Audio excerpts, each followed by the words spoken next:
Hello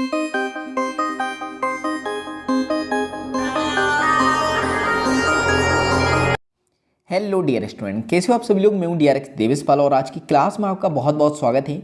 हम लोग जो चैप्टर पढ़ रहे हैं उसका नाम है जीव जगत यानी कि लिविंग वर्ल्ड। तो इस चैप्टर की बहुत सारी क्लासेस हो चुकी है, तो उम्मीद है आपने वो सारी चीज़ें, मतलब उम्मीद कर रहा हूँ मैं कि आपने वो सारी क्लासेस देख ली होंगी। और अगर आप नए हो तो पिछली क्लासेस आप जाके देख सकते हो, और जिन लोगों ने पहले क्लास अटेंड की हुई है तो उन्हें पता होगा कि हम लोग आज पढ़ने वाले हैं। हमारा जो टॉपिक है आज का वो है वर्गीकी सहायता साधन। क्लियर है? तो चलिए स्टार्ट करते हैं कि वर्गीकी में कौन कौन से ऐसे साधन हैं जो सहायता करते हैं। तो जीवों की पहचान के लिए, देखो जीवों की पहचान के लिए ब्लैक पेन यूज़ करना पड़ेगा हमें। तो कर लेते हैं हम लोग जीवों की पहचान। जीवों की पहचान के लिए एक गहन तथा आधुनिक उपकरणों से संसाधित प्रयोगशाला तथा प्रयोगशाला के बाहर के पर्यावरण के अध्ययन की आवश्यकता होती है। देखो, तो स्टडी करना है ना, तो क्या करना होगा, एक तो जो है आधुनिक यानी कि मॉडर्न जो है उपकरण चाहिए, से संसाधित एक प्रयोगशाला चाहिए, और प्रयोगशाला के बाहर भी जो है एक ऐसा पर्यावरण चाहिए जहाँ पे हम लोग स्टडी कर सकते हैं। पौधों तथा प्राणियों के वास्तविक नमूने एकत्र करने वाले होते हैं। ठीक है, मतलब पौधे और जो प्राणी होते हैं, जो उनके मॉडल्स होते हैं यानी जो नमूने होते हैं, उनको एकत्र करना होता है। ये वर्गीकीय अध्ययन के मुख्य स्रोत होते हैं। ये अध्ययन के मौलिक तथा वर्गीकरण विज्ञान के प्रशिक्षण के लिए आवश्यक होते हैं। इनका उपयोग जीवों के वर्गीकरण में भी किया जाता है। जो भी सूचनाएं एकत्र की जाती है उन्हें नमूने सहित संचयित कर लेते हैं, यानी उस जो भी एनिमल है यानी जो भी प्राणी, उसका जो नमूना है, मॉडल है, उसको जो है संचित कर लेते हैं, जमा कर लेते हैं। कुछ मामलों में नमूने को भविष्य में अध्ययन के लिए परिरक्षित कर लेते हैं, यानी आपको पता है कि कोई जीव है, उसको आगे भी स्टडी करनी पड़ेगी उसकी, तो जो है आने वाले सालों के लिए जो है या आने वाले समय के लिए उसको जो है परिरक्षित कर लेते हैं, यानी कि स्टोरेज कर लेते हैं। जीव वैज्ञानिकों ने सूचना सहित नमूनों को संचय करने तथा उन्हें परिलक्षित करने की कुछ विधियां तथा तकनीक विकसित की है। उनमें से कुछ का वर्णन किया गया है जो आपको इन सहायता साधनों को उपयोग करने में सहायता करेंगे। चलो, बेसिक चीज़ें थी तो पढ़ लिया। इसके बाद हम लोग बात करते हैं, देखो क्या है, 1 बाय 1 है। तो पहली तो चीज़ क्या है, हर्बेरियम।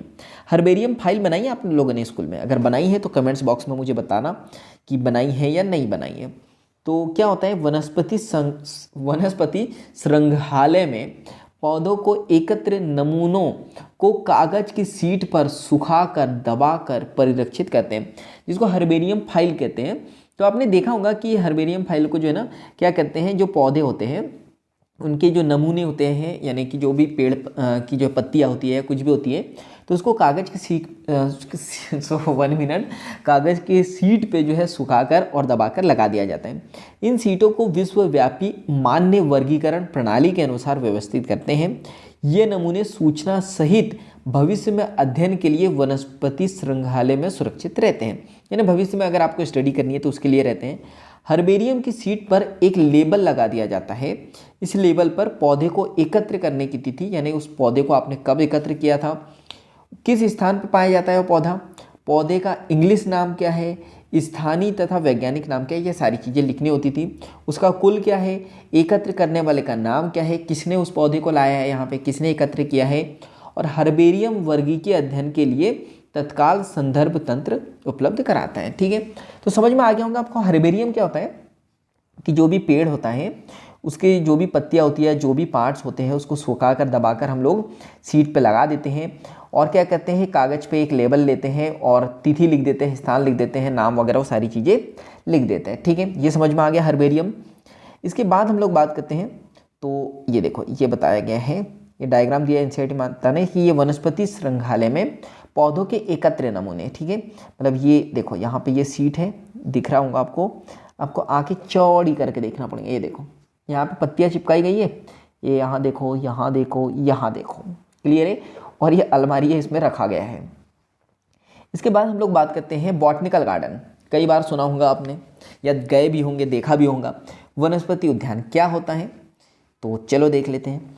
इन विशिष्ट उद्यानों में, अच्छा उससे पहले मैं एक चीज़ ये बता दूं आपको, देखो क्या होता है, नीट में जो है नीट का एग्ज़ाम निकलता है ना, वो कॉन्फिडेंस से निकलता है।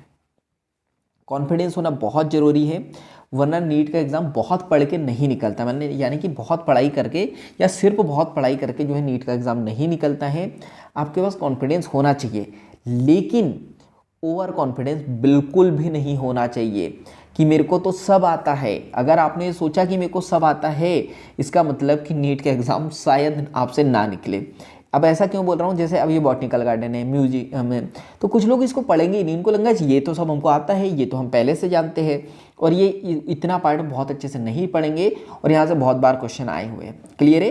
तो एक एक चीज़ आपको जो है ना एक स्टूडेंट बन के रहना है। स्टूडेंट बन के मतलब स्टूडेंट, आप कुछ लोग बोलेंगे सर हम स्टूडेंट तो है।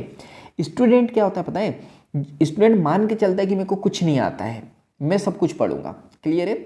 चलो तो नेक्स्ट देखते हैं। तो हम लोग यहाँ पे बात करते हैं वनस्पति गार्डन। ठीक है, तो क्या होता है पता है आपको, लेकिन फिर भी जो चीज़ें एनसीईआरटी ने दी हुई है उसे हम लोग पढ़ेंगे। इन विशिष्ट उद्यानों में संदर्भ के लिए जीवित पौधों का संग्रह होता है। तो यहाँ पे कौन से पौधे करते हैं हम लोग? जीवित पौधे का। इन उद्यानों में पौधों की स्पीसीज को पहचान के लिए उगाया जाता है, यानी कि जो जाति है उनकी पहचान के लिए उगाया जाता है, और प्रत्येक पौधे पर लेबल लगा रहता है जिस पर वनस्पति या वैज्ञानिक नाम तथा उसके कुल का नाम लिखा रहता है। ये इतनी चीज़ें याद रखना है। ठीक है, तो ये क्या है? बॉटनिकल गार्डन यानी एक गार्डन है, और जहाँ पे जो है ना जीवित पौधे ऐसे लगे रहते हैं, और ये पत्ती वगैरह ये सारी चीज़ें, और ये जड़, और यहाँ पे एक लेबल लगा रहता है, और वहाँ पे ये इसका जो है नाम लिखा रहता है। क्लियर है?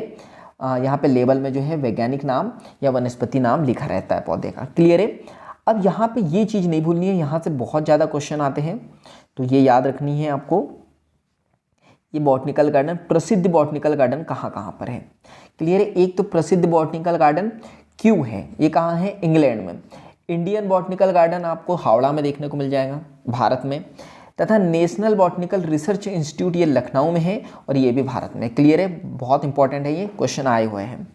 इसके बाद हम लोग बात करते हैं म्यूजियम, संग्रहालय। तो वनस्पतिक संग्रहालय की बात करूँ, प्रायः शैक्षिक संस्थानों जैसे विद्यालय तथा कॉलेज में स्थापित किए जाते हैं।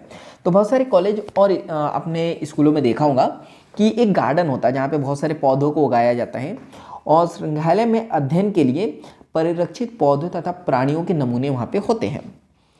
नमूने परिरक्षित घोल में डालकर जारों में रखे जाते हैं। ठीक है, बहुत सारे ऐसे नमूने होते हैं जिसको कुछ घोल में डाल के रखते हैं। तो आपने स्कूल वगैरह में देखा होगा म्यूजियम, तो बहुत सारी चीज़ें जो मर भी जाती है तो वो सालों तक के उसको रखने के लिए किसी घोल में डाल के रखते हैं। आपको कमेंट्स में बताना है कौन सा घोल होता है वो। पौधे तथा प्राणियों के नमूने को सुखाकर परिरक्षित करते हैं। कीटों को एकत्र मारने के बाद कीटों को डिब्बों में पिन लगाकर रखते हैं। बड़े प्राणी जैसे पक्षी तथा स्तनधारी को प्रायः भरकर परिरक्षित करते हैं, यानी कि स्टोरेज करते हैं। और संग्रहालय में प्रायः प्राणियों के कंकाल भी रखे जाते हैं जो खराब नहीं होते। क्यों खराब नहीं होते हैं?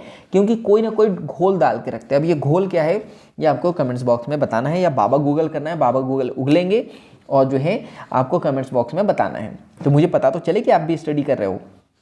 चलो नेक्स्ट देखते हैं, प्राणी उपवन जिसको कहते हैं चिड़ियाघर यानी जूलॉजिकल पार्क। ठीक है, तो इन उपवनों में अधिकांशतः वन्य आवासी जीवित प्राणी रहते हैं।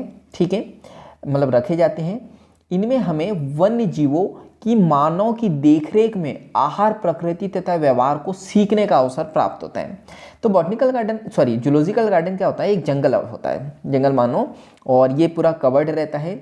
यहाँ पे जानवरों को टाइम से खाना दिया जाता है, वो कैसे व्यवहार कर रहे हैं उनको देखा जाता है। क्लियर है? इसके बाद हम लोग बात करते हैं, जहाँ तक संभव होता है प्राणी उपवनों में विभिन्न प्राणी उपलब्ध कराए जाते हैं, यानी जितना संभव हो सके वहाँ पे अधिकतर जो है प्राणी को जो है उपलब्ध कराया जाता है। इसके बाद हम लोग बात करते हैं तो चिड़ियाघर में सभी प्राणियों को उनके प्राकृतिक आवासों वाली परिस्थितियों में रखने का प्रयास किया जाता है। प्राकृतिक यानी जैसे वो जंगल में रहते हैं वैसे ही उन्हें जो है आवास प्रदान किया जाता है। इन उद्यानों को प्रायः चिड़ियाघर कहते हैं। इसे देखने के लिए बहुत से लोग तथा बच्चे आते हैं। तो कई बार आपने मूवी वगैरह में सुना होगा कि जूलॉजिकल पार्क गए थे, तो ये मेट्रो सिटी में आपको देखने को मिलेंगे। देखो, तो हम लोग बात करते हैं यहाँ पे, देखो भारत के विभिन्न चिड़ियाघरों में वन्य प्राणी। ठीक है, तो ये क्या है? देखो शेर है, और ये शेर की गर्लफ्रेंड है, ये शेर है, तो गर्लफ्रेंड बॉयफ्रेंड आपस में बातें कर रहे हैं।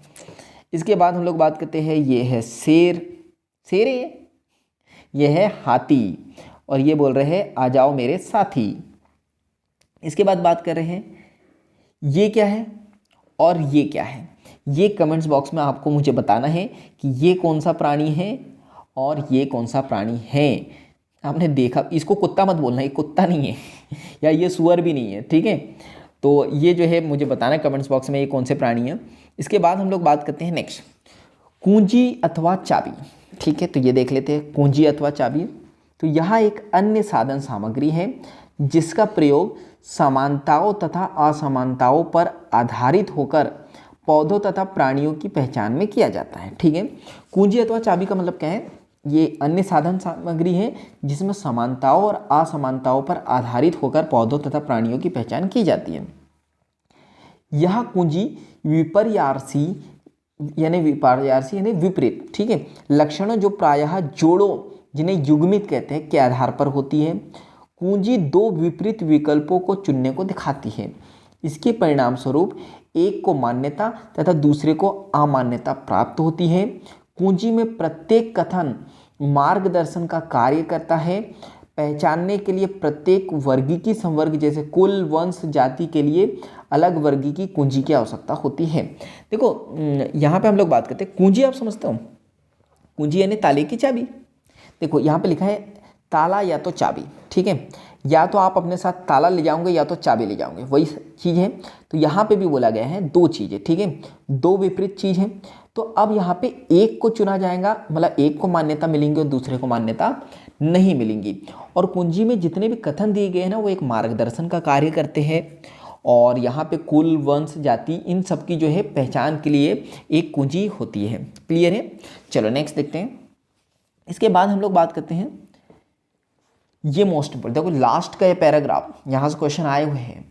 इसके बाद हम लोग बात करते हैं, तो यहाँ पे विस्तृत वर्णन को लिखने के लिए यानी कि किसी चीज़ को डिटेल में लिखने के लिए आपके पास में नियम पुस्तिका होती है, यानी मैनुअल, ठीक है। ये मैनुअल क्या होते हैं, तो मैनुअल की बात करते हैं, नियम पुस्तिका की बात करते हैं। तो देखो विस्तार में आपने किताब भी पढ़ी होंगी ना, नियम पुस्तिका यानी जो है किताब पढ़ने से पहले उसमें नियम लिख दिए जाते हैं कि ये नियम रहेंगे। पार्क में जाते हो तो इतने बजे से इतने बजे तक के रहेगा, ये नहीं करना है, फूल नहीं तोड़ना है, तो बहुत सारी चीज़ें जो है नियम में लिखे रहते हैं। तो नियम पुस्तिका यानी मैनुअल, इसको विस्तृत वर्णन लिखने के लिए हम लोग इसको यूज़ करते हैं, ठीक है। मोनोग्राफ क्या होता है, ये एक पुस्तक होती है जिसमें एक विषय पर विस्तृत जानकारी होती है। क्लियर है। तो यहाँ पर हम लोग लिखते चले जाते हैं, शॉर्ट नोट निकालते चले जाते हैं। क्लियर है। तो ये याद रखना, एक होता है मैनुअल, ठीक है। मैनुअल क्या होता है, विस्तृत वर्णन के लिए, ठीक है, विस्तृत वर्णन के लिए। इसके बाद हम लोग बात करते हैं यहाँ पे मोनोग्राफ, ठीक है। मोनोग्राफ क्या होता है, तो किसी एक विषय में स्टडी के लिए मोनोग्राफ को यूज़ किया जाता है। तथा सूची पत्र यानी कैटलॉग अन्य माध्यम है। इसके अतिरिक्त यह सही पहचान में भी सहायता करते हैं। अब कैटलॉग क्या होते हैं, आपने सुना होगा ना, साड़ी के कैटलॉग है, कपड़े आप देखने जाते हो तो आपको कपड़े दिखाने से पहले एक फ़ोटो दिखाई जाती है कैटलॉग के रूप में। क्लियर है। तो वो होती है, ये याद रखना, सूची पत्र जिसमें सूचना मिल जाती है आपको। फ्लोरो पुस्तकों में किसी क्षेत्र के पौधों तथा उनके वास स्थानों के विषय में जानकारी होती है। क्लियर है। तो ये आपको याद रखना है। एक है आपके पास में फ्लोरो बुक। क्लियर है, क्या है, फ्लोरो बुक। इसमें क्या होता है, उस क्षेत्र के पौधे के बारे में सारी जानकारी होती है। ये उस विषय क्षेत्र में मिलने वाले पौधे की स्पीसीज की विषय सूची देती है। क्लियर, ये आपको याद रखना है कि उस विषय के बारे में बता देंगे। नियम पुस्तिका से, ये नियम पुस्तिका, ठीक है, यही वाली की बात कर रहे हैं। नियम पुस्तिका से उस क्षेत्र में पाई जाने वाली स्पीसीज को पहचानने में सहायता मिलती है। और मोनोग्राफ में किसी एक टैक्सॉन की पूरी जानकारी मिलती है। लिखा है ना, ये एक विषय पर यानी एक टैक्सॉन पर पूरी जानकारी मिलती है। तो ये जितनी टर्मिनोलॉजी मैंने यहाँ पे निकाली है ना, ये पूरी टर्मिनोलॉजी को बहुत अच्छे से समझ जाना है क्योंकि यहाँ से क्वेश्चन आया हुआ है। क्लियर है। फिर ये सारांश है, तो पूरा जो चैप्टर हम लोगों ने पढ़ा उसी के बारे में फिर ये बताया गया है क्या क्या है, कैसे है। और यहाँ पे तो फिर ये इतनी इम्पोर्टेंट है नहीं, अभ्यास अगर करना चाहो तो कर सकते हो। तो यहाँ पे जो है चैप्टर हमारा एंड होता है। तो आपको क्या करना है, जल्दी से वीडियो को लाइक कर देना है, कमेंट्स करके मुझे बताना है चैप्टर समझ में आया या नहीं आया। अगर आया है, वीडियो हेल्पफुल लगा है तो यस टाइप कर देना है कमेंट्स में, और इस वीडियो को ज़्यादा से ज़्यादा शेयर कर देना है, क्योंकि जब हम दूसरों की हेल्प करते हैं तो ये नेचर हमारी हेल्प करता है। चैनल पे नए हो तो जल्दी से सब्सक्राइब कर लो और बेल आइकन को दबा लो, ताकि जब भी ऐसी वैल्यूबल क्लास आए तो उसकी नोटिफिकेशन सबसे पहले आपको मिल जाए, ठीक है। और बाकी हम लोग मिलेंगे इसी तरह हंसते हुए, मुस्कुराते हुए, लाइफ में आगे बढ़ते हुए, कुछ नया नया सीखते हुए। जब तक के लिए thank you, bye bye and go for success. Thank you.